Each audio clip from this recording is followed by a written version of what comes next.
우리 사회에 생생하게 살아있는 결이 다른 이야기 사생결담. 오늘도 우리 주변에서 일어나는 크고 작은 일들에 대해서 허심탄회하게 이야기를 나눠볼 텐데요. 비상대책회의에 소집된 위원들 소개해드리겠습니다. 천윤길 기자 자리했습니다. 안녕하세요. 네, 안녕하십니까. 임미애도 의원 함께합니다. 안녕하세요. 네, 안녕하세요. 이상호 박사 나와 계십니다. 네, 안녕하세요. 안녕하세요. 김성준 의원 함께합니다. 안녕하세요. 안녕하세요. 네, 오늘도 이렇게 비상대책회의 소집에 응해주셔서 감사합니다. 감사합니다. 3월 중순이 됐어요. 3월 중순이 되면 아이들은 이제 뭐 반에서 친한 친구도 좀 생기고 학교 생활 적응하느라 바쁠 텐데 학창 시절을 이렇게 떠올려 보시면 이맘때쯤 그 기분. 3월 네. 이제 자취의 시작이죠. 자취요? 또 학교에서는 대장을 놓고 또 한창 주먹 다짐을 할 때. 전쟁이 시작될 때죠. 아, 진짜 그래요? 학생 남자 학교는 그래요, 정말? 기싸움의 기싸움을 하죠. 시작이죠. 그 남성들의 사회가 다 그래요. 그런 면들이 있어요. 아니, 꼭 그렇지는 않습니다. 여기는 키로 이미 다 기싸움을 이기신 분. 하고 들어가셨죠. 아, 저 생각보다 이렇게 그렇지 않은 것 같아요. 아, 근데 싸움은 사실 이렇게 작은 위원님 고추가 같은 맵다는 말이 분들이 있잖아요. 이렇게 날렵하게. 저는 그건 아니에요. 옛날에 돌아가신 할머니가 항상 제가 너무 여리다고 좀 그러셔서 학교 가서 할머니 입장에서는 그래요. 맞고 항상 나니까 여려 보여요. 그렇게 걱정하셨다 그러시더라고요. 괜한 걱정하셨네요. 네, 그런데 이렇게 신학기에 설렘이 있으면 좋을 텐데 두려움에 떨고 있는 아이들도 있습니다. 끊이지 않는 학교 폭력 때문이죠. 오늘 사생결담에서는 학교 폭력에 대한 결이 다른 이야기 나눠보도록 하겠습니다. 깨진 술병을 들고 이 학생에게 손목을 그어봐라. 그 죄를 머리에 떨기도 하고 우리는 촉법소년에 해당된다. 그러니까 폭력을 해도 형사처벌을 받지 않는다. 여기서 내가 누구한테 하게 되면 나 스스로 내가 졌다라는 걸 인정하게 된다. 이 980개 학교 가운데 460개 학교가 우리는 학교 폭력으로부터 클린합니다. 말도 안 돼. 네, 그렇죠. 학교 폭력이란 학교 내외에서 학생을 대상으로 발생한 상해, 폭행, 감금, 협박, 약취, 유인, 명예훼손, 모욕, 공갈, 강요. 내가 이렇게 이야기한다고 과연 해결될까? 아이의 폭력에 대한 권한적 책임은 결국 어른이 우리한테 있다. 서로 달라서 생기는 일인 거지. 그것이 그렇다고 해서 틀린 것은 아니라는 것을 아이들한테 꾸준히 가르쳐주는 게 필요하다 생각해요. 네, 그럼 먼저 학교 폭력에 대한 결이 다른 이야기 김성진 위원님의 결단부터 듣고 갈까요? 어디 갔다 왔니?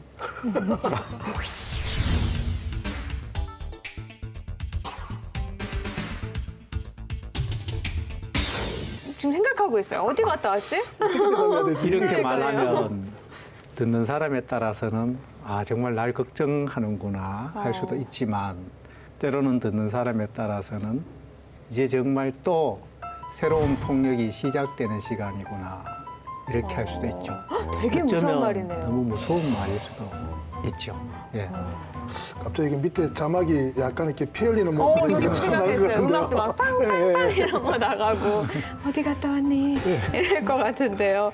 학교 폭력의 수위가 점점 심해지고 있어요. 이게 학생들만의 문제로 치부하기에는 폭력배 수준까지 가고 있거든요. 작년 10월 말에 안동 지역에서도 여중생 폭행 사건이 불거졌는데 어떤 사건이었죠? 보도에 보면 한 네티즌이 SNS를 통해서 이렇게 자기 동생이 또래에게 끌려가서 폭행을 당했다. 이런 내용이죠. 그 내용이 어떤가 하면은 휴대전화를 빼앗고 또 깨진 술병을 들고 그 여학생에게 손목을 그어봐라. 또 담배를 피우면서 그 죄를 머리에 떨기도 하고 배를 발로 차기도 하고 뺨을 때리기도 하고 정말 또 잔인하네요. 목을 조르기도 하고 그러는 가운데 그 폭행을 하는 동영상을 찍으면서 집에 이야기하지 말라고 협박하는 이런 내용이었죠. 이 소식을 듣고 어떠셨어요? 처음에 이 사건을 접했을 때 그동안 우리가 2011년도에 대구에서 학생이 자살한 사건도 있었지 않습니까? 학생들이 보여주는 이 폭력의 모습이 점점점 도를 넘어가니까 청소년 범죄니까 이건 계도 차원에서 접근해야 된다라고 많은 분들이 얘기하는데 이게 단순한 계도 차원으로 해서 이 문제를 뿌리 뽑을 수 있을까라는 생각을 좀 하게 됐죠. 근데 이 문제는요, 안동 여중생 신고를 받고 경찰이 출동을 했잖아요. 네. 그런데 제대로 파악을 하지 않고 돌아갔단 말이에요. 제가 이제 확인을 해보니까 아까 이제 저희가 김 의원님하고도 그런 얘기 했는데 현장에 경찰이 갔을 때 가해자와 피해자 학생들이 보여준 모습이 대수롭지 않은 자기들끼리 그냥 웃고 떠들고 이런 모습으로 비춰지니까 경찰 입장에서 분명히 그랬을 거 아니에요. 누가 무슨 일을 당했는지 그 자리에서 확인했을 텐데 그 자리에서 아무도 피해자가 없다고 이야기를 하니까 경찰은 돌아간 거죠. 피해자는 당연히 가해자랑 같이 있으니 가해자가 너 피해자라고 하지 말아라 그랬을 거잖아요. 네. 이게 청소년들의 어떤 이 신고에 대해서 조금 더 좀 경찰 입장에서도 조금 더 무게를 가지고 이렇게 좀 접근을 하는 게 필요하지 않을까라는 생각이 좀 들어요. 근데 여기에 또 더 공분을 산 건 이 가해자들의 태도였어요. 네. 뭐 죄의식을 느끼기는커녕 소년법 때문에 난 처벌 안 받아 이런 거였잖아요. 아마 사생길 따라서 몇 번 그런 말씀드렸는데 법하고 윤리의 문제는 정말 다른데 어른들이 윤리적인 삶의 어떤 다양한 모습들을 안 보여주고 이게 뭐 지난 법적이니까 괜찮아. 뭐 네가 13살이니까 괜찮아. 그러면 이게 윤리적 문제도 괜찮은 걸로 이렇게 생각을 하는 정도의 어떤 그 판단 기준이라는 관점에서 우리가 접근을 해줘야 되는 거죠. 그래서 그 정말 중요한 건 애들의 어떤 계도나 이런 문제가 아니라 어른들이 어떤 삶의 모습을 계속 잘 보여주는가 하는 문제가 그 학교 폭력의 가장 근원적 문제 속에 위치하고 있는 게 아닌가 싶어요. 네, 근본적으로 다가가긴 했지만 그래도 처벌은 잘못을 했으니까 그거에 대한 처벌은 어느 정도는 이루어져야 될 텐데요. 얘들이 이제 자기들끼리 폭행을 한 중학생들이 자기들끼리 이제 SNS 상으로 서로 정보를 교유하죠. 네. 그 내용이 뭔가 하면 우리는 촉법 소년에 해당된다. 그러니까 폭력을 해도 말하자면 형사처벌을 받지 않는다. 이런 것을 자기들끼리 공유를 해요. 우리가 처벌받을지 안 받을지를 미리 알고 폭행을 하고 거기에 따라서 처벌을 안 받는다는 것만 생각하다 보니까 죄의식이 없다는 거죠. 예. 그게 그래서 심각한 국민들의 문제죠. 공분을 샀어요. 네, 그래서 뭐 청와대 청원 게시판에는 소년법 폐지 청원도 올라오기도 했는데 그럼 이 처벌은 가해 학생들 어떻게 이루어졌나요? 소년법이 아직 폐지되지는 않았습니다. 그렇기 때문에 만 10세부터 14세까지는 촉법소년이라고 해서 보호 처분만 내려지게 돼 있습니다. 그렇기 때문에 이 뭐 형사처분은 당연히 이루어지지 않았고요. 또 지금 현행 소년법상 만 14세부터 18세까지는 강력범죄를 저지르게 되더라도 징역 15년형이 최고형입니다. 제가 개인적으로 좀 아픈 경험이 떠올랐어요. 이 사건을 보면서. 초등학교 5학년이었죠. 그때는 타 지역에서 전학을 오게 됐는데 사투리를 쓴다고 왕따를 당했습니다. 한 달 동안. 재미난 것은 대구에 있는 학생들이 경남 사투리를 쓴다고. 그 미세한 차이를 읽었군요. 예. 그리고는 한 달 동안 혼자서 다니고 그러고는 툭툭 이렇게 건드리는 거죠. 건드리다가 그게 폭력 주먹을 휘두르거나 이런 행위까지 나아갔고 그런데도 왜 그때 이걸 부모님이나 경찰이나 학교에 이야기하지 못했냐면 그 청소년기에 이런 신경도 저는 있었을 거라고 보거든요. 여기서 내가 누구한테 하게 되면 나 스스로 내가 졌다라는 걸 인정하게 된다. 그리고 내가 너무 한없이 작아진다. 예. 그리고 가해 학생이 나한테 폭력을 휘두르는 건 내 스스로 해결하지 못한다는 거는 이 가해 학생들도 그 약점을 알고 계속 찌르는 거죠. 그러면서 이 처벌받지 않는다라고 이야기를 이 피해 학생에게 하면서 무력하게 만드는 거죠. 이 경찰청에서 2017년 청소년 이 범죄 관련한 현황을 보면 총 범죄 건수가 72,759건입니다. 이 가운데 이 강력 범죄 그리고 폭력이 21,043건인데 경제적 환경을 따로 분석을 하고 있어요. 네. 근데 하류층의 경우에 8,394건 그리고 중류층이 8,662건인데 네. 상류층의 경우에는 189건밖에 없습니다. 이게 과연 가해자가 적은 건지 예. 아니면 흔히 말해 집에 돈이 많아서 막은 건지 예.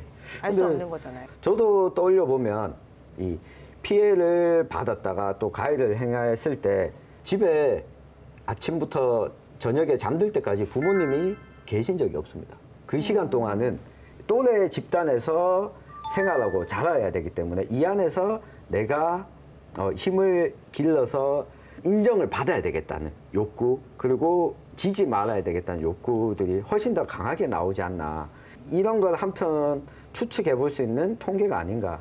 근데 저는 사실은 이 학교 폭력 문제에 대해서 고민을 하면서 제 마음이 굉장히 갈등이 생기는 거예요. 피해자의 입장에서 보면은 도저히 용납이 안 돼요. 이거는 평생 이 아이가 안고 가야 할 고통인 거거든요. 그러니까 그 피해자와 감정이입을 하게 되면 제가 이 가해자에 대해서 냉정한 판단이 불가능할 정도가 돼요. 그런데 또 이 아이 또한 하나의 그 미성숙한 인격체로 바라보면 이 아이 또한 굉장히 안타까운 거예요. 그러니까 제가 이 학교 폭력 문제가 늘 신문지상을 이렇게 도배를 할 때 갈등이 막 생기는 거죠. 이럴 때 내 스스로가 어떤 기준을 가지고 이 문제에 대처하기가 참 어렵구나라는 생각을 하는데 저는 저와 같은 사람들이 학부모들 중에서 굉장히 많을 거라고 생각해요. 그런데 이제 형사 미성년자의 문제는 14세를 기준으로 한 것이 이미 오래되었기 때문에 요즘은 여러 가지 뭐 정보통신을 통해 가지고 우리 어떤 지적 성숙, 사회적 성숙도 아니 거기에 따라 어떤 폭력에 대한 성숙도도 높아져서 한 1년 정도 당겨보자 하는 부분들은 아마 상당 부분 공감대를 형성해 나가고 있다. 뭐 그런 측면에서도 보면은 또 이 청소년 폭력들이 보면은 또 연령대가 낮아지고 그렇죠. 그 연령대가 낮아지면서도 더 폭력화되고 하니까 어쩌면은 뭐 사회 전체로 보면은 책임 있는 어떤 우리 성인들이 같이 책임져야 될 문제여서 법으로만 해결하고자 하는 이런 어떤 참 조심스러움도 있지만 전체적인 공감대는 이루어지고 있다고 봐요. 그러니까 제가 볼 때 그 SNS 서로 이렇게 주고받으면서 내가 하는 행위는 그 뭐 지금 나이가 이 정도는 있기 때문에 괜찮아. 법에라고 생각할 정도 나이 같으면 이제 그때부터 처벌해야 되는 거예요. 좀 낮아져야 되고 사실 그런 의식이 없이 이렇게 이루어진 행위에 대해서는 이제 좀 사회적으로 그런 행위를 하면 안 된다는 걸 좀 교육하고 하는 과정이 가야 되니까 개정은 뭐 불가피할 걸로 보이고요. 근데 사실 법이란 건 칼인데요. 이게 칼이란 건 그 경우에 따라서 원래는 이제 적을 찌르기 위해서 만들지만 그게 언젠가 또 자신을 찌를 수 있는 부분도 분명히 존재를 한다는 거죠. 지금 이제 개정의 필요성이 제기되면서도 이렇게 시간이 걸리고 하는 부분들은 결국은 원론적인 고민들이 그 속에 다 있기 때문에 그런 거죠. 네, 지금 소년법 폐지에 대해서도 얘기를 하고 있는데 학교 폭력에 대한 김 의원님의 결어 듣고 계속 이야기 나눠보죠. 이제는 우리가 이렇게 앞에서 말씀드린 것처럼 어디 갔다 왔니라고 정말 관심 갖고 묻는 사회가 되었으면 좋겠다. 조금 전에도 이야기했지만 경찰이 출동해서 그냥 그 친구들이 올려서 크게 소리치는 것만 보고 돌아갔다.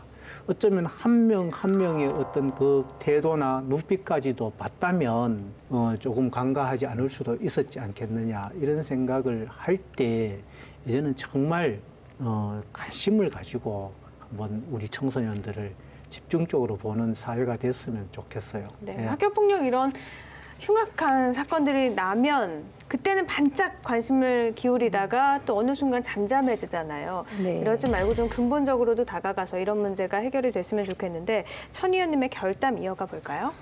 감기와 독감.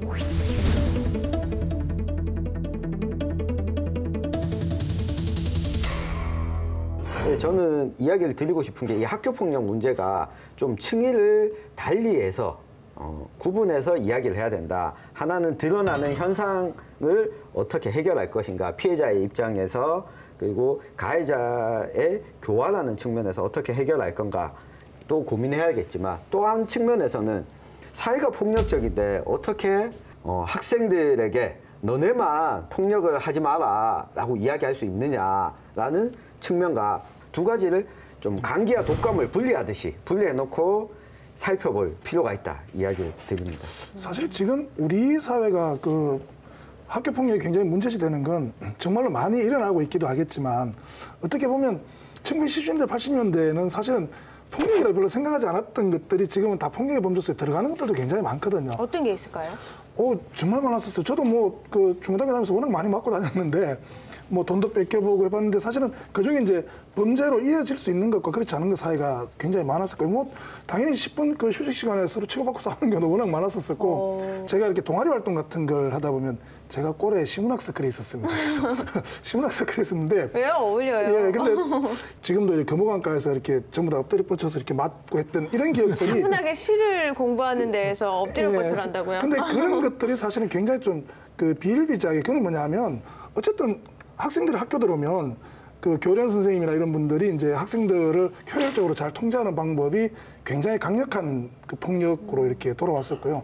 근데 이런 것들이 이제 그 전까지는 교육이라는 이름으로 계속 행해져 왔고 그게 또 학생 사이에서 굉장히 자연스럽게 답습되다 보니까 폭력의 범주망이 굉장히 좀 밑으로 많이 내려갔던 거죠. 근데 지금은 사실은 누가 봐도 이건 다 폭력인 거잖아요. 그리고 그게 자꾸 올라오면서 이제 우리 사회가 점차적으로 그 학교가 가지고 있는 폭력 문제를 좀 해결하는 의지가 굉장히 많이 만들어지고 있다라는 면에서는 저는 뭐 굉장히 좀 긍정적으로 보는 쪽입니다. 근데요, 이런 차이는 좀 있는 것 같아요. 보편적이냐의 문제. 그렇죠. 그러니까 예. 학생들과 친구들 간의 폭력이 그 당시에 행해질 때는 특정한 집단에서 일어나는 문제였다는 거죠. 특정한 집단의 아이들이 다수의 아이들을 상대하더라도 이 폭력을 행사하는 아이들을 경계지을 수 있었던 거예요. 그런데 지금은 그렇지가 않은 거예요. 이게 정신적인 고통까지 가미해서 그게 아주 악질적으로 이렇게 육체적인 폭력뿐만이 아니라 정신적인 폭력까지 누가 누구를 경계지을 수 없을 정도로 아주 이렇게 보편적으로 이루어지다 보니까 이게 학교 폭력의 문제가 수면 위로 자연스럽게 드러날 수밖에 없지 않은가 이런 생각이 네. 듭니다. 교육청에서는 2012년부터 해마다 네. 2차례 이렇게 학교 폭력 실태 조사를 하고 있는데 1차는 전수조사, 2차는 표본조사인데 예. 2018년 경북 지역 조사 네. 결과는 어떻게 나왔나요? 네, 2018년 5월 한 달 동안 이 전수조사를 벌였는데요. 네. 초등학교 4학년부터 고등학교 3학년까지 20만 9천여 명을 대상으로 했습니다. 네. 대상 학생 중에 95.9%인 학생이 참여를 했으니까 거의 대부분의 학생이 그랬네요. 참여를 했습니다. 학교폭력 피해 응답률이 1.1%, 그 전국 평균인 1.3%보다 0.2%포인트 낮은 수준으로 그럼 나타났습니다. 별로 없다는 거잖아요. 그거는 이제 통계에 임했던 학생들이 과연 자발적으로 이 통계에 임했느냐라는 네. 부분도 살펴봐야 될 것 같고요.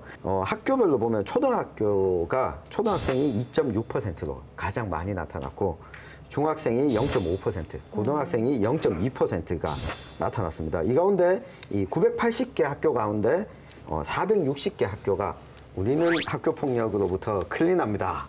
학교폭력 피해 응답 건수가 한 건도 없다. 이렇게 나왔습니다. 말도 안 돼. 네, 그렇죠. 근데 이게 보면 언어폭력이 가장 많았습니다. 32.9%. 그 다음에 따돌림 16.7%, 스토킹, 그리고 신체 폭행 이 순서였는데요. 발생 장소는 주로 교실과 복도였습니다. 이걸 보면 과연 학교 폭력이 있다고 응답한 학교에서만 이런 일이 일어나진 않았을 텐데 그 460개 학교는 정말 이런 행위가 없었을까? 근데 이 조사 결과를 보면요. 모두가 다 공감하잖아요. 클린 학교가 이렇게 많아? 정말이야? 제가 의구심이 민감도- 드는데. 그렇죠. 민감도 저는 그거인 문제일 것 것 같아요. 왜냐하면 이게 이제 아까 얘기한 것처럼 사실 동일한 사안이 들어가도 이쪽에서 받아들이는 민감도가 이게 폭력으로 받아들이냐 그렇지 않냐 문제가 사실 아마 굉장히 좀 중요하게 이렇게 작용될 것 같고요. 어떻게 보면 클린 학교가 있다는 거는 좋은 얘기도 하지만 또 한편으로 보면 학교 폭력에 대한 민감도가 굉장히 좀 무뎌져 있다라고 보는 것도 맞을 수 있다는 그러니까 얘기예요. 학생들이 생각하는 학교 폭력과 이게 폭력인지 아닌지를 이렇게 서로 구분하는 위원회가 있거든요. 그러니까 교사들의 입장에서의 그 민감도가 차이가 있는 네, 거죠. 그렇죠. 그러니까 47%나 클린 학교죠. 진짜 47%가 클린 학교면 얼마나 좋겠어요. 저도 그래서- 그렇길 바라요. 이 좀 직접 비교하기는 그렇지만 지난해부터 미투 운동이 막 활발하게 확산이 됐잖아요. 네. 근데 우리 경북 지역에서는 미투 운동 사례가 없죠. 없죠. 야, 경북에는 이 성추행, 성폭력 범죄가 전혀 일어나지 않아서 이렇게 미투 운동이 일어나지 않는 걸까? 아니죠. 이 과거에 갑자기 급작스럽게 우리 사회가 성폭력 범죄자들이 저는 늘어난 게 아니라고 보거든요. 그전에는 이 성폭력이 일어났더라도 성폭력이라고 인지하지 못했던 경우, 그리고 워낙 가해자가 가지고 있었던 권위가 막강했기 때문에 거기에 대해서 말을 하지 못했던 경우가 많았기 때문이라고 보거든요.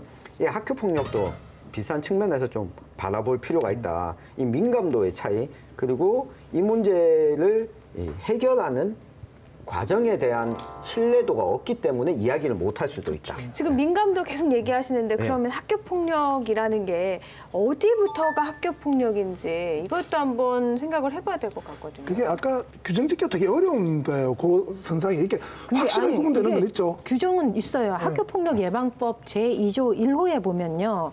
학교폭력이란 학교 내외에서 학생을 대상으로 발생한 상해, 폭행, 감금, 협박, 약취, 유인, 명예훼손, 모욕, 공갈, 강요. 그다음에 강제적인 심부름. 고소공부하는 것 같아요. 그래서 신체, 정신 또는 재산상의 피해를 수반하는 모든 행위를 말한다. 예, 이렇게 말하면 이렇게 보면 야 이것도 학교 폭력이잖아요. 이렇게 보면 맞지 않을까 싶어요. 피해자의 관점에서 보면 어쩌면은 사소한 것도 폭력이 될 수 있고 때로는 조금 과한 것도 폭력이 안 될 수도 있는 그런 상황이다 보니까 참 이렇게 판정하기가 어려운데 항상 문제를 볼 때는 약자의 입장을 최우선적으로 고려할 수밖에 없는 상황이잖아요. 예. 그럼 받아들이는 입장에서 폭력이라고 느끼면 그건 학교 폭력인 거겠네요. 이게 이제 기준이라는 게 아까도 말씀하셨던 것처럼 누가 봐도 확실한 폭력인 건 있어요. 적어도 이제 460개 학교는 그거는 없었다는 얘기겠죠. 네. 그리고 이제 이 정도는 이건 누가 봐도 폭력이 아닌 수준이 있는데 문제는 이 판단할 수 없는 경계 수준에 머무는 것들이 사실 아마 우리 일상의 대부분일 거라고요. 그리고 그 문제는 결국은 그 집단이 얼마만큼 이 폭력에 대해서 민감도 있게 반응하냐는 문제가 이제 작동되게 되고요. 그 민감도의 가장 중요한 건 어떻게 보면 당하는 사람이 이걸 폭력으로 받아들일 만큼의 어떤 그 분위기가 이제 형성돼 있냐 아니냐라는 문제죠. 그리고 폭력이라고 인식됐을 때 그걸 폭력으로 드러낼 수 있는 그 집단의 구조가 돼 있느냐 하는 문제. 이런 것들이 사실은 나와야 그다음부터 이제 학교폭력 건수에 잡히게 되는데 실제로 지금 제가 볼 때는 이게 안 만들어졌을 가능성과 민감도가 떨어졌을 가능성이 훨씬 더 높다는 거예요. 네. 또 다른 변화는 초등학생들의 폭력이 심해지고 있다는 거예요. 아까도 말씀하셨지만 고등학교보다 초등학교 학교 폭력이 훨씬 더 많았잖아요. 학폭위 심리 건수를 봐도 2014년에는 2,792건이었는데 2017년에는 6,159건으로 배 이상 늘었거든요. 이렇게 연령대는 점점 줄어들고 점점 더 잔인해지고 흉포화되는 이유는 왜 그런 거라고 생각하세요? 이게 세대가 가면 갈수록 훨씬 똑똑해지는 게 정상적이죠. 그리고 그 사회 환경에 노출된 어떤 환경적 요인들도 굉장히 좀 큰 것 같고요. 그리고 어떻게 보면 이게 핵가족 시스템으로 이렇게 들어가게 되면서 애들이 처해 있는 환경 자체가 스스로 이렇게 판단하고 말할 수 있는 그 연령대가 옛날보다 굉장히 좀 낮아진 뭐 이런 여러 가지 복합적 요소들이 지금 초등학생 폭력으로 사실은 원래는 이게 그 폭력이라는 게 정신과 신체의 문제가 이렇게 괴리되어 있는 상황에서 나오는 일반적 학교 폭력 같으면 중학교가 정상적인데 이게 지금 연령대가 이제 초등학생 때로 좀 떨어지고 있고 그러면서 보면 이제 아까 그게 우리가 이제 소년법 문제라든지 이런 문제도 사실은 연령대가 재조정돼야 된다는 문제도 사실은 이게 굉장히 중요한 논거로 작동될 수 있는 부분들이죠. 그리고 이 학교 폭력이라는 단어가 주는 뭔가 어감이 이런 게 있잖아요. 학교 폭력은 일반적인 폭력보다는 조금 수위가 낮을 것이다. 그리고 학교에서 일어난 폭력이기 때문에 학교 안에서 교사와 학생들 간에 풀어야 될 문제인 것이다. 이렇게 접근이 되다 보니까 이건 누가 봐도 형사처벌을 해야 될 명백한 폭력인데도 이 학교 폭력 범주 안에 같이 넣어버린 거예요. 그래서 저는 형사적으로 처벌해야 될 사안이라고 명백히 드러나는 사안의 경우에 사건은 폭력 사건으로 분리를 해서 처리를 하고 이 학교 폭력이라고 지칭하는 사건들은 학교 안에서 자체적으로 교사와 상담교사 그리고 이 친구들 간에서 해결할 수 있는 정도의 사건을 가지고만 우리 학교 폭력이라고 좀 정의를 해야 되는 게 아닌가. 지금 그게 보니까 논문에 보니까 학교 폭력의 정의가 굉장히 학자들마다 다 달라요. 뭐 우리가 가장 이렇게 협소하게 보면 정말로 학교라는 공간에서 일어난 폭력 사태들을 가지고 이렇게 이야기할 수 있는데 실제로 지금 대부분은 그 학교에 다니는 학생들의 당하는 모든 폭력에 대해서도 사실은 학교 폭력으로 좀 규정해야 된다는 것도 있고, 심지어는 이제 그 연령대에 있는 청소년 전반에 대한 어떤 폭력 사태까지도 우리가 다 학교 폭력으로 좀 접근해야 되는 게 아닌가라는 관점들도 있어요. 그래서 대응과 방식들이 다 달라지게 될 거라서 이건 아마 개념적으로 굉장히 좀 쉽지 않은 문제이긴 한 것 같아요, 지금. 이렇게 얘기 들어보니까 정말 폭력을 어디서부터 어디까지 봐야 되는 거고 또 학교 폭력은 어디서부터 언제. 어디까지. 근데 그렇게 돼 있어요. 만약에 학교 폭력이라고 신고를 하더라도 이것이 학교 폭력 행위가 맞는지 아닌지를 판단해요. 근데 그 판단하는 기준이 뭐냐면 고의적이냐, 그다음에 지속적으로 이루어졌느냐, 이 폭력을 가한 학생이 선도 가능성이 있느냐, 이 심각한 정도가 어느 정도이냐, 요 네 가지 기준을 가지고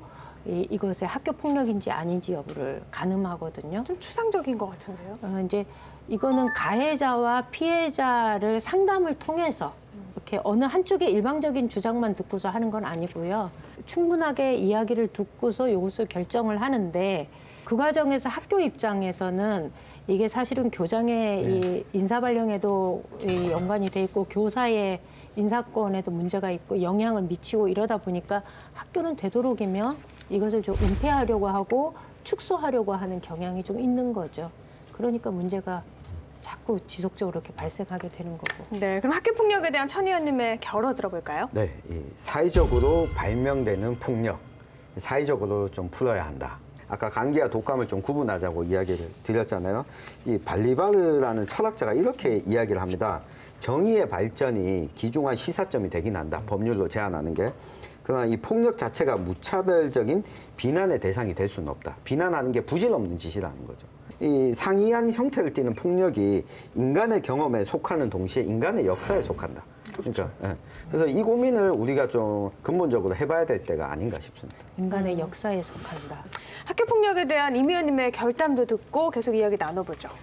저는 좀 맞아본 경험이 있어서 그런지 몰라도 이게 폭력은 결코 추억이 아니다.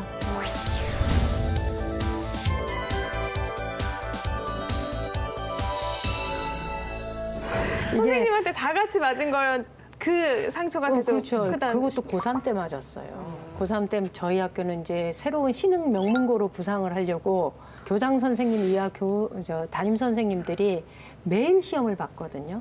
기준 점수를 정해놓고 그 이하면 무조건 다 맞은 거예요. 근데 그 기준 점수가 너무 높아서 한두 명을 제외하고는 대부분의 학생들이 맞다 보니까 거의 허벅지가 그러니까 버렇게 멍들었다가 검해졌다가 뭐 그 덕분에 이런 과정을 저희가 성공하셨잖아요. 봤어요. 아니 근데 이렇게 얘기하시면 안 돼요. 이렇게 얘기하면 위험합니다. 허벅지가 맞아서 사람 부러질 정도. 됐다 이렇게 얘기하는 거하고 똑같아가지고 근데 맞아서 사람 되는 사람은 없고요. 맞을 만한 짓을 하는 사람도 없다는 게 제 생각입니다. 학교 폭력에 이 발생하는 가장 큰 원인은요, 없대요. 대수롭지 않게 여겨서 장난으로 시작한 건데 상처받는 아이들이 있는 거죠. 그런데 문제는 왜 이렇게 피해를 당했는데도 부모님이나 선생님한테 알리지 못했을까? 아까 천 의원님도 말씀하셨지만 알리지 않으셨다고 했잖아요. 왜 이럴까요? 두 가지 이유인데요. 하나는 이 또래 집단 안에서 내가 해결하고 싶다. 그리고 내가 이걸 극복해야지 더 이상의 추가적인 폭력을 당하지 않을 수 있다. 여기서 부모님이나 학교에 이야기를 하는 순간 이 집단에서는 배제될 수 있겠다라는 배제의 위험성을 안고 있었고요. 또 한 가지는 내가 이렇게 이야기한다고 과연 해결될까? 달라지지 않을 거다. 이 학교와 우리 사회에 대한 신뢰도가 그만큼 이제 청소년기에 형성되어 있지도 않을 뿐더러 믿음을 크게 주지도 못했다는 거죠. 근데 그래도 어른들은 노력은 하고 있잖아요. 이렇게 피해 학생들을 구제하기 위해서, 가해 학생들은 이런 거죠. 이제 치유하기 초기에 위해서. 한편으로 폭력이 많이 노출되는 경우에 이 학생들이 보면 주로 이렇게 관심을 잘 받지 못하는 학생들이 좀 많아요. 그래서 누구에게 이야기할 대상이 없어요. 그리고 일정 수준의 폭행이 계속해서 가해지면 정서적인 종속 관계가 돼요. 그 강한 사람인데 완전히 종속되어 버리기 때문에 어디 가서 절대 그 발언을 못하는 심리적인 상황까지 가버리는 거죠. 이럴 때 결국은 우리가 해결할 수 있는 방법은 주의 깊게 관찰하는 사람만이 그걸 느낄 수밖에 없어요. 아니면 아예 사건이 크게 확대된 뒤에 말하자면 알려지는 거죠, 그냥. 그러면 이 피해 학생들은 어디에 도움을 요청해야 될까요? 우리 이제 학교 폭력이 발생해가지고 당사자든 옆에 있는 사람이 이 학교나 관계기관에 이렇게 신고를 하면 이제 전담기구에서 학교폭력자치위원회나 이런 데서 조사를 해서 피해 학생에 대한 보호 조치도 하고 가해 학생에 대한 징계 조치도 하고 또 이걸 가지고 경우에 따라서는 학교장에게 요청하기도 하고 또 그 학교장은 결과에 따라 가지고 학교장이 학생에게 직접 조치를 하기도 하죠. 근데 왜 신고를 안 하겠어요? 그러니까 왜 내가 당했다고 신고를 하고 싶은데 왜 안 하겠어요? 이유는 한 가지 아닐까요? 학교 폭력이 학교 내에서만 이루어지는 게 아니거든요. 그러니까 117로 신고 접수를 하고 말씀하신 것처럼 폭력 전담기구에서 이게 폭력이 맞는지 아닌지를 확인하고 폭력이 맞다고 판단이 들면 대책위에 학교폭력 대책위에다가 넘겨서 조사를 하고 그래서 가해 학생에 대해서 징계를 줘요. 근데 징계를 받는 학생이 뭐 다양한 형태의 징계가 이루어지겠지만 그 공간을 벗어났다고 해서 학교폭력이 안 이루어지느냐? 아니라는 거죠. 사회 바깥에 나와서도 내지는 직접 폭력을 하지 않더라도 친구를 통해서 돌려서 원거리 사격하듯이 그렇게 폭력이 지속적으로 이루어지거든요. 그러니까 아이들 입장에선 신고를 한다고 해서 그 대책에 대해서 신뢰감이 없는 거고 폭력이 중단되지 않을 거라고 생각을 하는 거고 그리고 아까 천 의원님 얘기하신 것처럼 남학생들의 일반적인 경우 스스로 그 문제를 해결하고 싶어하는 것일 수도 있는 거고. 그리고 또 문제는요. 가해 학생에 대한 모든 조치 결정이 학교생활부에 기록된다는 건데 이것 때문에 행정소송도 또 자주 일어난다고요? 예, 맞습니다. 생각해보면 최근 인기를 끌었던 드라마 스카이캐슬을 상상해 보시면 좋을 것 같은데요. 실제로 엄청난 폭력 행위가 일어났잖아요. 그런데 이것을 알리지 않은 이유가 진실을 밝히지 않고 숨기려고 했던 이유가 한 가지였죠. 입시 문제. 그러니까 친구들끼리 사소한 폭력을 하더라도 이게 학교폭력위원회에서 심의를 하게 되는 순간 서면으로 사과를 하게 되는 1호 조치 이상을 받게 되는 순간부터는 이게 생활기록부에 다 기록이 됩니다. 그러면 학종 전형으로 대부분 대학 입시를 준비하는 학생들에게는 입학 당시에 엄청난 불이익이 될 수 있다고 스스로 느끼게 되는 거고 부모 역시 여기에 동참을 할 수밖에 없게 되는 거죠. 그러니까 이 학교폭력심의위원회가 결정을 잘못했다. 또 한 가지 보면 이런 측면도 있는 거죠. 이 보복 수단으로서 끝까지 심의위원회에서 결정해서 조치를 시켜줘라고 하다 보니까 이 행정소송까지 이어지는데요. 그러다 보니 교사들도 이 학폭위에서 참여해서 결정을 하거나 업무를 맡는 걸 상당히 부담스러워하고 꺼려하게 되는 거죠.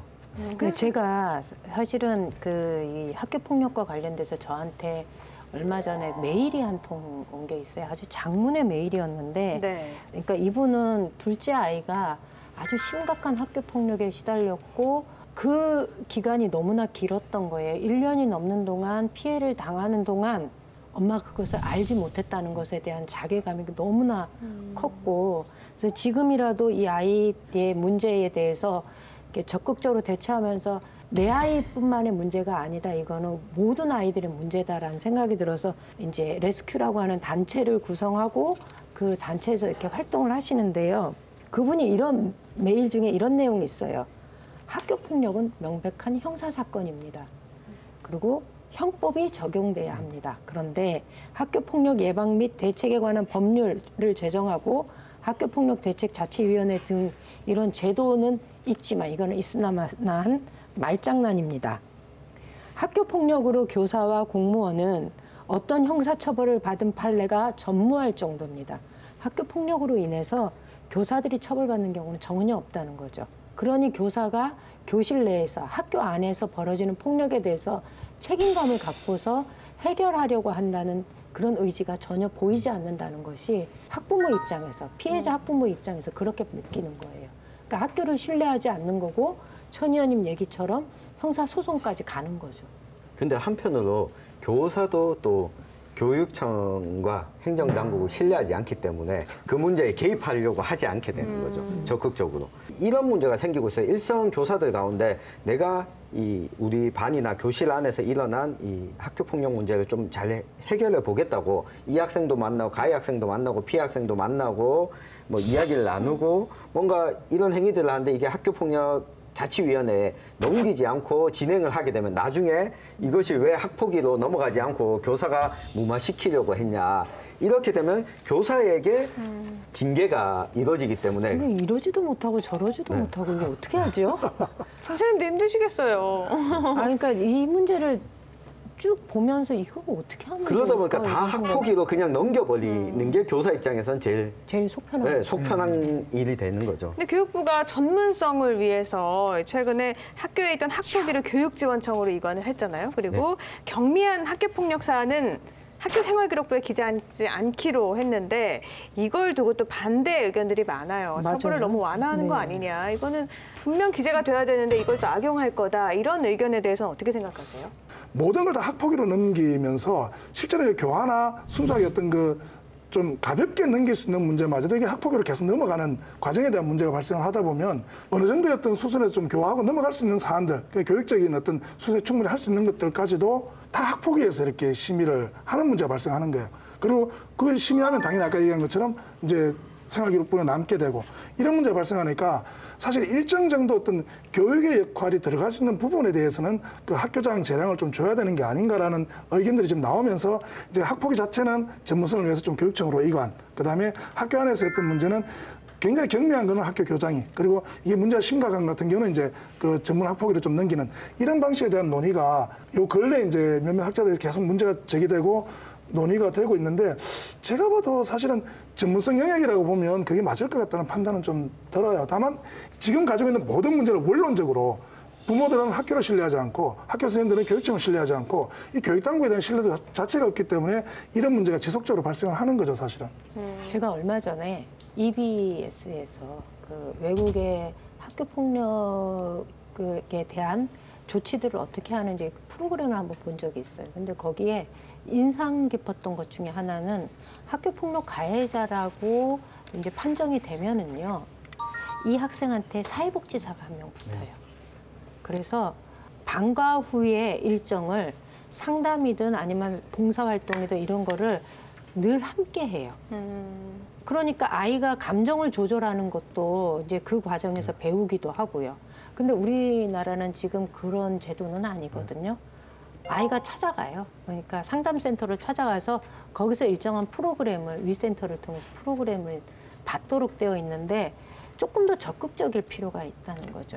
그러니까 와야 할 시간에 안 오면 이걸 사회복지사가 기다렸다가 일정한 시간이 넘어가면 뭐 전화 연락도 해보고 온갖 방법을 취해봐도 연락이 안 된다 그러면 경찰에 신고를 해요. 그렇게까지 적극적으로 가해 학생을 교화하려는 제도가 정착이 되어 있는데 우리는 그런 측면에서는 가해 학생의 교화와 관련된 프로그램이 그 정도로 적극적이지 않거든요. 그러다 보니 피해자 학부모 입장에서는 이거는 학교가 자체가 그러니까 경미한 학교 폭력 사건에 대해서 학교 자체 종결제가 도입되는 것에 대해서 반발할 수밖에 없는 거죠. 그 위센터 그러는 것도 여기에 가해 학생도 상담이 되고 피해 학생도 상담이 돼요. 위센터라는 게 뭔가요? 말하자면은 학교 단위에서 처리하기 힘든 일들을 교육청 단위에서 이렇게 보도록. 그런데 똑같이 피해 학생과 가해 학생들이 그 센터에 다 같이 가는 거예요. 네. 피해 학생 입장에서 보면 어쩌면 가해 학생들 거기서 또 만날 수 있어요. 그렇죠. 이걸 이제 이용한 정도로 보면은 2018년도에는 위센터에 이렇게 상담을 한 학생 수가 피해 학생이 1,429명으로 나와 있고 가해 학생이 1,992명이에요. 우리가 생각해 보면 어쩌면은 피해 학생이 더 많을 것 같은데 가해를 하는 학생들이 많다 보니까 상대적으로 여기 위센터를 가서 상담하고 하는 이 학생들도 가해자가 많죠. 잠깐만, 그 가해 학생이 만약 그게 사실이라면, 많아요. 그러니까 가해 학생이 많고 피해 학생이 더 적다면, 그거는 피해 학생은 2중, 3중으로, 그러니까 두세 명으로부터 그 받는 폭력이라는 거죠. 거기에서 그 위센터도 제가 봤을 거죠. 때는 일정 부분 분리가 되는 것이 맞지 않느냐 하는 거죠. 그래서 또 우리 전국에 이 가해 학생을 이렇게 특별히 교육시키고 하는 기관은 7,400개 통계가 나와 있고 피해 학생을 특별 교육하는 기관은 400개로 나와 있어요. 그러면은 피해 학생의 부모 입장에서는 이 기회도 적고 경우에 따라서는 같은 곳에서 가해 학생들하고 똑같은 입장에서 상담을 받아야 되고 하니까 학교 폭력 피해자 가족 협의회에서 어떤 걸 만들었느냐, 해맑음 센터라는 걸 만들었어요. 여기에는 쉽게 말하자면은 학교 폭력으로부터 피해를 받은 학생들만 가서 같이 교육도 하고 서로 상담도 하고 하면서 일정 부분 짧게는 몇 주, 길게는 한 1년 정도까지 여기에서 같이 이렇게 이 생활을 하면서 말하자면 사회에 다시 적응하고 폭력 피해를 받았던 그 충격을 벗어나는 일들을 또 하고 있죠. 네. 말씀 들어보니까 가해자나 피해자나 모두 다 관리가 필요한 것 같아요. 조금 더 적극적인 관리가요. 그럼 이쯤에서 학교 폭력에 대한 임 의원님의 결어 들어볼까요? 학교 폭력이나 왕따는 그걸 당하는 학생 부끄러운 일이 아닙니다. 이거는 불의한 일입니다. 옳지 않은 일입니다. 따라서 우리 사회 구성원들 모두가 이 사건에 대해서 적극적으로 이렇게 신고하고 서로 드러내서 해결하려고 하는 그런 의지가 좀 필요하다라는 생각을 합니다. 어떻게 생각해보면 이런 인식이 조금은 있는 것 같아요. 학교에서 왕따를 당하거나 그러면 그 학생에도 문제가 있을 것이다. 이런 인식이 조금은 깔려 있는 것 같은데 그렇지 않다는 걸 이번 기회에 또 말을 해봐야 될 것 같네요. 마지막으로 이 위원님의 결담 들어볼까요? 예, 저는 이렇게 좀 말씀드리고 싶어요. 학교는 효율이 아닌 옳음을 가르치는 공간이다.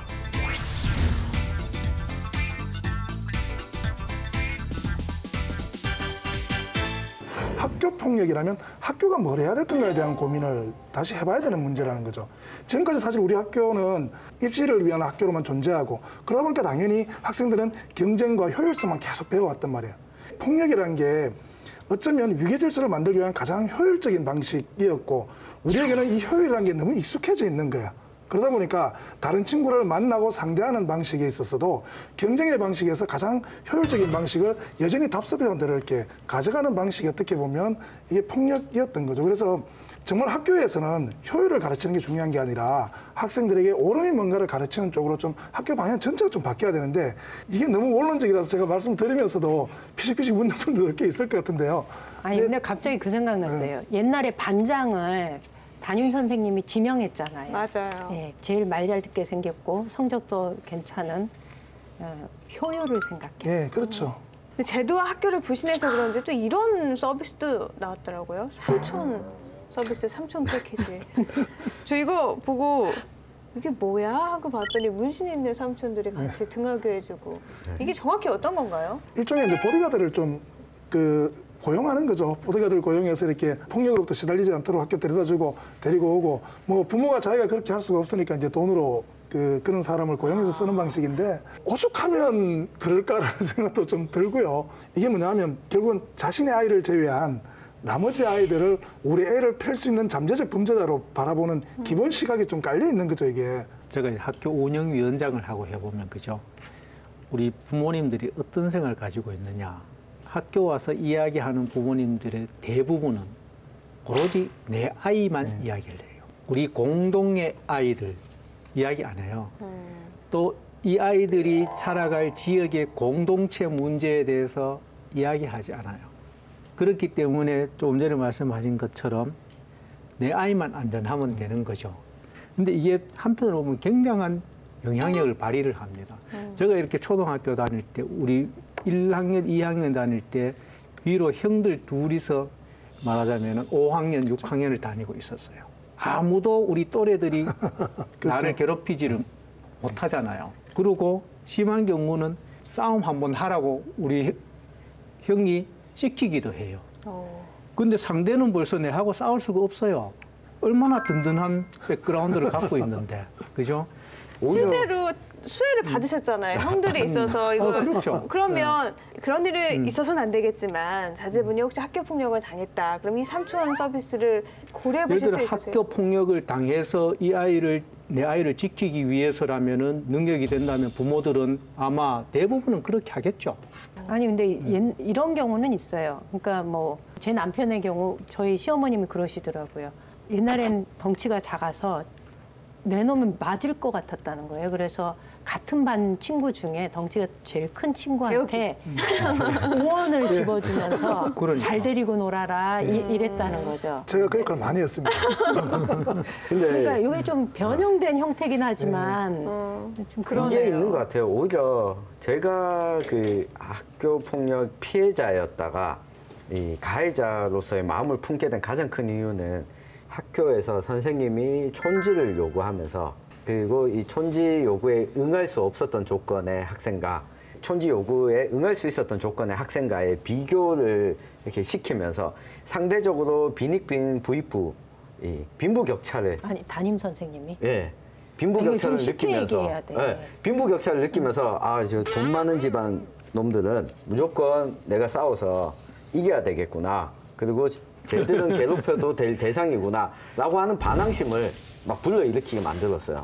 지금 같은 문제는 사실은 그런 문제가 안 생기도록 어떻게 방어할 건가 하는 문제가 굉장히 중요한 게 피해자가 그다음 또 다른 가해자를 양산하게 되고 그 가해자에서 만들어진 피해자가 또다시 다른 가해자를 만들게 이렇게 되거든요. 학교 폭력이 발생했을 때 학교 입장에서는 아무래도 이게 알려지면 학교의 위상이 추락하는 아유, 거잖아요. 그럼요. 그리고 뭐 여러 가지 평가에서도 물론 마이너스가 될 거고 그래서 피해자들한테 좀 쉬쉬하려고 입을 다물게 하는 것도 분명 있었을 거고요. 대충 사과하는 방식으로 네, 좋게 해서, 이건 예, 폭력은 끝내는 아니다. 경우죠. 예, 싸움으로 끝내는 경우도 있을 텐데 또 선생님들의 권위가 서지 않아서 학교 폭력 문제가 계속 이렇게 있는 거다라는 시각도 있거든요. 아마 이 교사 선생님도 스스로도 좀 반성을 하셔야 되고 좀 고민해봐야 될 게 뭐냐면 입시 경쟁 체제에서 사실은 학생들을 잘 가르치고 옳게 가르치는 선생님이 아니라 대학에 집어넣는 어떤 하나의 기능인으로 전락을 해버린 지가 벌써 오래됐죠. 근데 그러다 보니까 그 더 잘 가르치는 선생님들이 있으면 학교에서는 더 이상 선생님들에 대한 필요도가 없어지는 이런 문제가 발생을 할 수밖에 없고요. 그렇다고 선생님들 스스로도 그냥 자기 일종의 어떤 하나의 직업인으로서 스스로를 규정하면서 더 이상 거기에 개입하지 않으려고 하는 현상들이 굉장히 많이 발생을 하고 있죠. 그래서 선생님들 권위를 어떻게 세울 건가 하는 문제는 옛날에 우리에 있어서 서성이라는 건 옳음을 보여주는 표상들이었다고요.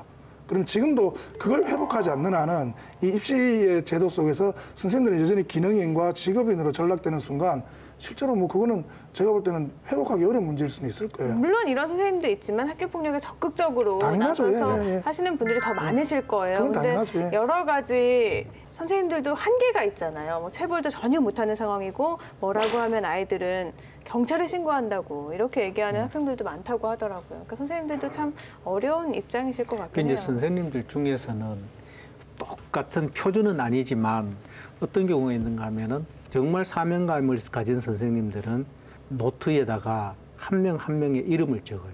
그 중에서 정말 가정 환경이 어렵고 결손 가정이고 이러면 매일매일 이름을 불러줘요. 이름을 불러주면서 달리 이야기 안 해요. 세수했나? 밥 먹었나? 이렇게 이야기를 하죠. 그러면 이 친구들이 너무너무 감동에 겨워하는 거예요.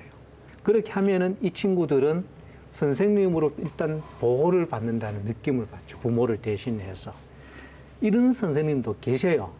근데 전체적으로 보면 말하자면은 이제 선생님들도 우리가 옛날에 가졌던 스승이라는 그런 개념보다는 직업인으로서의 어떤 개념이 강하고 사람을 잘 기르고 인성을 잘 기르는 거는 어려운 일이고 하지만 대신 실적으로는 안 나와요.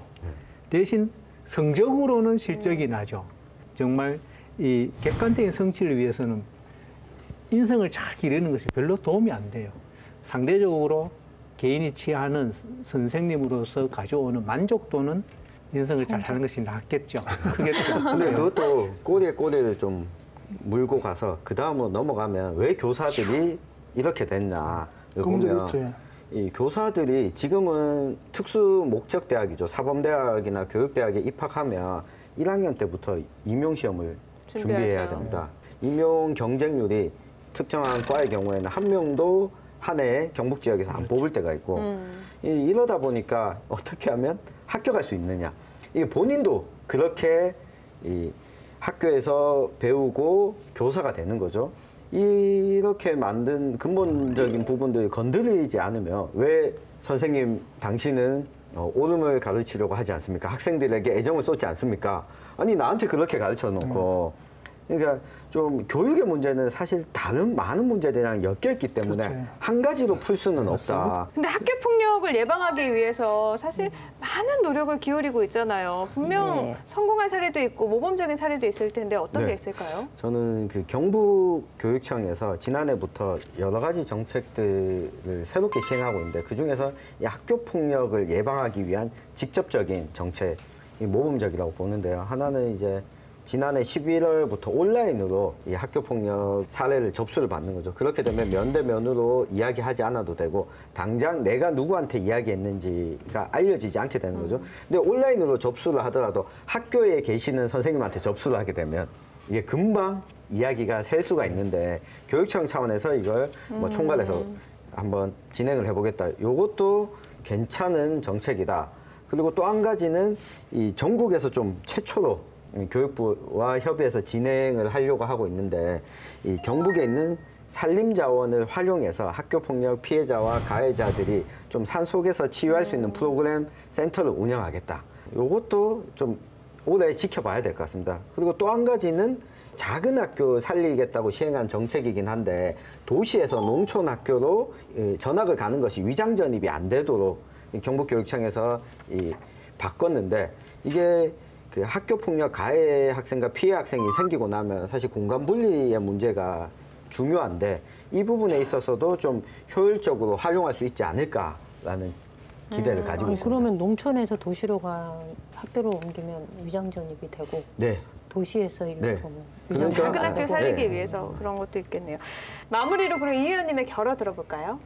제가 드리고 싶은 얘기는 사실은 그 폭력 사태에 대한 책임이 나한테 있다는 생각을 좀 하면 달라지지 않을까. 그래서 제가 결론드리고 싶은 얘기는 아이의 폭력에 대한 권한적 책임은 결국 어른이 우리한테 있다라는 말씀을 좀 드리고 싶어요.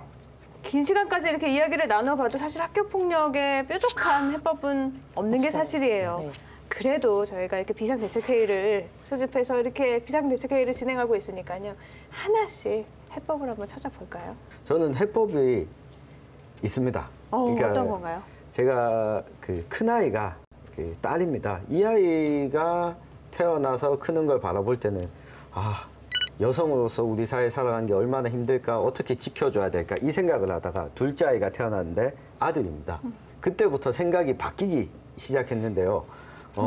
이 아이가 어떤 형태의 가해 행위를 할까 걱정과 우려가 되기 시작을 하는 거죠. 그래, 갑자기 잠재적인 범죄자를 키우는 것 같은 느낌이 들잖아, 아들은. 그러니까 그러다 보니까 교육 방법이 폭력이 일어났을 때 넌 이렇게 해라, 이렇게 대처해라 교육하는 것이 아니라 폭력은 옳지 않은 것이다. 그 누구에게도 맞을 사람은 없고 맞을 짓이란 건 없으니까 그렇게 되지 않도록 내 아이를 교육하는 것들, 그리고 그것이 옳지 않은 행위라고 끊임없이 교육하고 학교에서도 이야기하는 게 단시간 내 해결책은 아니겠지만 결국 학교 폭력 문제를 해결할 수 있는 가장 올바른 길, 빠른 길이 아닌가 싶습니다.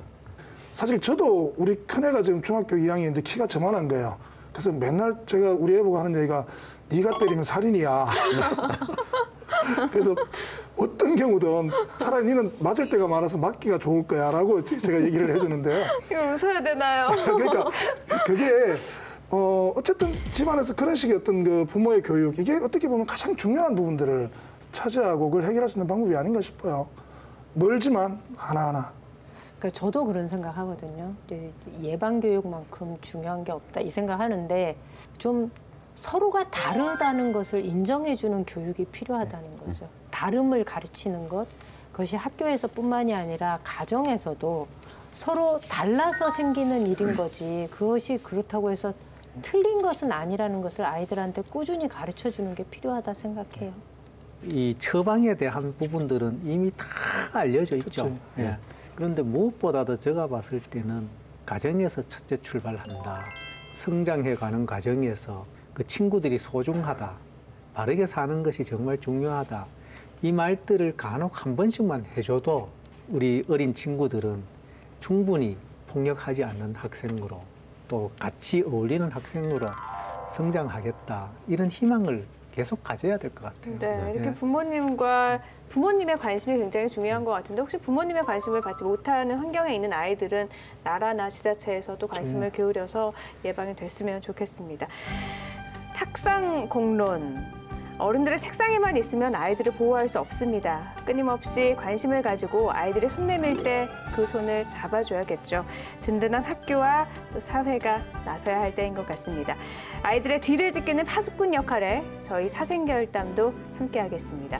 안동 MBC 사생결담은 온라인 생방송으로도 시청하실 수 있다는 것 다시 한번 기억해 주시고요. 우리 사회 생생하게 살아있는 결이 다른 이야기 사생결담 오늘 순서는 여기까지입니다. 시청해 주신 여러분 고맙습니다.